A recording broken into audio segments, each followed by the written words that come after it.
கர்த்தருடைய நாமம் மகிமைப்படுவதாக.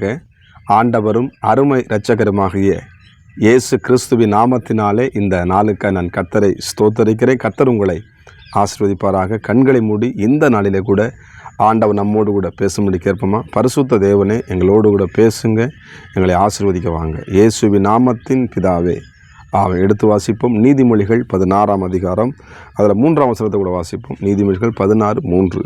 உன் செய்கைகளை கர்த்தருக்கு ஒப்புவி, அப்பொழுது உன் யோசனைகள் உறுதிப்படும். கர்த்தருக்கு மகிமை உண்டாவதாக. இந்த இடத்துல எழுதப்பட்டிருக்கிறது, உன் செய்கையை, நம்முடைய செய்ய வேண்டிய காரியங்களை என்ன பண்ணணுமா? ஆமாம், நம்ம இந்த நாளில் என்னென்ன நீங்கள் தீர்மானம் எடுத்துருக்கீங்களோ, இந்த நாளில் கூட, இந்த புதிய நாளில் கூட என்னென்னமோ தீர்மானம் பண்ணி என்னென்னமோ செஞ்சுருப்போம். ஆனால் இங்கே வசனம் சொல்வது, உன் செய்கைகளை என்ன பண்ணு, கர்த்தர்கிட்ட என்ன பண்ண, அந்த காரியத்தை ஒப்பு கொடுத்துருங்க. நம்ம அந்த காரியத்தை நான் ஆண்டவரே போகிறப்போ அந்த காரியத்தை நீங்கள் தான் முன்னின்று செய்யணும், நீங்கள் தான் எனக்கு நடத்தி தரணும். சோதரம் மோசேன்றைக்கு இஸ்ரவேல் ஜனங்களை கூட்டி கொண்டு போகும் பொழுது அநேக லட்சமான ஜனங்கள் அவனை சுற்றி இருக்கும் பொழுது, ஆண்டவரே நீங்கள் முன்னாடி போனால் தான் நான் போவேன்னு சொல்லி பிடிவாதமாக இயேசுக்கிட்ட ஆண்டவர் உறுதியாய் அவன் மோசை பிடித்து கொண்டவனாய் காணப்பட்டான். அப்போ ஆண்டவர் சொல்ல, அப்பா நான் போகிறேன்ப்பா, என் தூதனை அனுப்புகிறப்பில்ல. இல்லை ஆண்டவர், நீங்கள் தான் எனக்கு வேணும், நீங்கள் தான் எனக்கு முன்னாடி போகணும். அப்போ தான் நாங்கள் போகிற வழின்னா ரொம்ப முக்கியமான சோத்திரம். ஏன்னா லட்சம் ஜனங்க அவன் பெரிய எல்லாரும் இருப்பாங்க. அப்போ ஆண்டவர் சொல்லுவார், என் சமூகம் உனக்கு முன்பாக செல்லும். அவன் அரைகுறையமாக சொல்ல, முழுசாக இயேசுட்ட என்ன பண்ணுறான், ஆண்டவர்கிட்ட என்ன பண்ணுறான், மோசை ஒப்பு கொடுத்தது போல். நீங்கள் எல்லாத்தையும் நீங்கள் பார்த்துங்க. நம்ம இன்னைக்கு காரில் கூட அருமையான தேவ பிள்ளைகள், நம்முடைய குடும்பத்தின் காரியங்களும் சரி, ஒருவேளை பிள்ளைகளை குறித்ததான யோசனை யோசிச்சுக்கிட்டீங்களா? ஒருவேளை உங்கள் வேலைகளை குறித்ததான, சில ஊழியங்களை குறித்ததான, உங்களோட சரீரத்தை குறித்ததான, உங்களோட எதிர்காலத்தை குறித்த, உங்களோட திருமண காரியத்தை குறித்தா, இல்லை பிள்ளை எந்த காரியமாக இருந்தாலும் ஆண்டோட சமூகத்தை இன்றைக்கு ஒப்புவி கர்த்தருடைய சமூகத்தில் அவன் அண்ணால போல் இருதயத்தை என்ன பண்ணுங்கள், ஏசப்பட்ட சொல்லுங்கள்.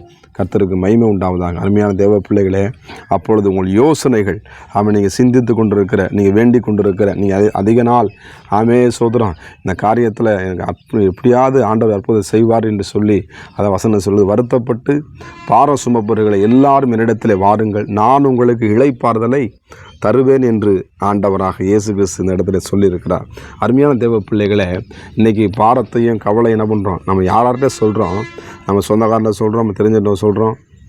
ஆனால் முக்கியமாக இதை சொல்ல, ஆண்டவர்கிட்ட நம்முடைய காரியத்தை ஒப்புவிக்கும் பொழுது, ஆண்டவர்கிட்ட நம்முடைய பாரத்தை இறக்கி வைக்கும் பொழுது, ஆண்டவர்கிட்ட நம்முடைய கஷ்டங்களை சொல்லும் பொழுது, அது எப்பேற்பட்ட நீங்கள் சந்தித்து கொண்டதாலும், அது எப்பேற்பட்ட மலை போன்ற பிரச்சனை, ஆண்டவருடைய சமூகத்தில் அதெல்லாம் ஒன்றுமே கிடையாது.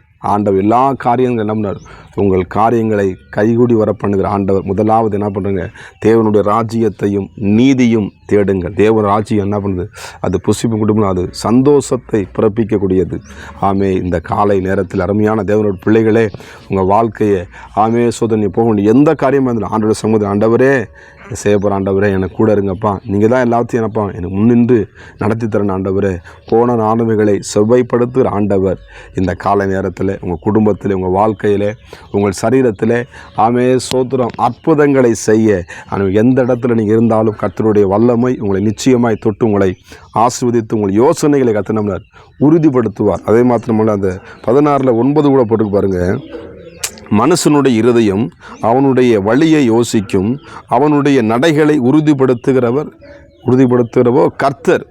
உங்கள் நடைகளை கர்த்தர் உங்கள் வாழ்க்கையில், ஏன்னா உறுதியாய் ஆண்டவர் சொல்கிறார், உறுதியாய் பற்றி கொண்ட மனதுடையவன் சொல்கிறார். எதனாலும் ஒரு உறுதி சொல்லுவாங்களே, இந்த பொருள் உறுதியாக இருக்கும், இதுனா உறுதியாக இருக்கும் சொல்லி நம்முடைய வாழ்க்கையிலும் இயேசுவுக்கு நாம் உறுதியாக நம்ம இருக்கும் பொழுது நமக்காக ஆண்டவர் என்ன பண்ணார், அற்புதங்களை செய்கிறவராக இருக்கிறார்.